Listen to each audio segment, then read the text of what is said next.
Welcome back, students, to Chemistry 1510 video notes. We're wrapping up Chapter 5 with real gases.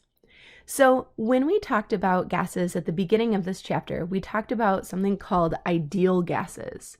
And ideal gases are ones that don't actually exist. But we can get close to ideal gas behavior when the gases are at low pressure and moderate temperatures.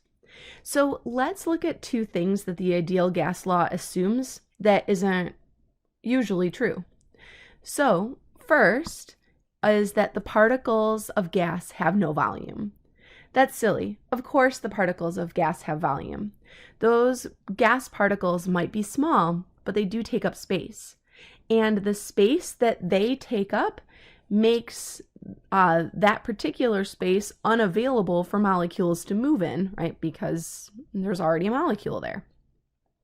So that inhibits the total amount of volume that we are allowed to have for the gas. The second thing is that we assume molecules are not attracted or repulsed by each other. Well, that's not really completely true either. If the molecules get close enough, they can absolutely be attracted or repulsed by one another. And so what we need to do is to adapt the ideal gas law to account for these things. So our normal ideal gas law is PV equals nRT. And so for the P portion of the ideal gas law, it's not going to be plain old P. We're going to take into account the number of moles squared times a constant A divided by the volume squared. This A constant is a constant that is specific for the gas that can be found in tables in texts.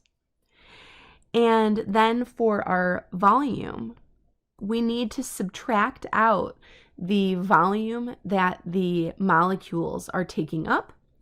And so we're going to subtract out the product of the moles multiplied by a constant B, which again is specific for a particular gas and can be found in a table in your textbook. And then this is equal to nRT. So after looking at this equation, I bet PV equals nRT looks pretty good.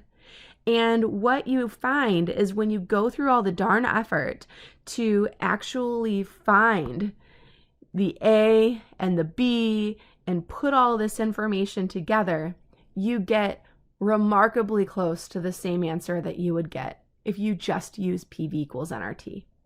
So for almost all the situations that we will run into, we will continue to use PV equals nRT because it gives a great approximation with less work.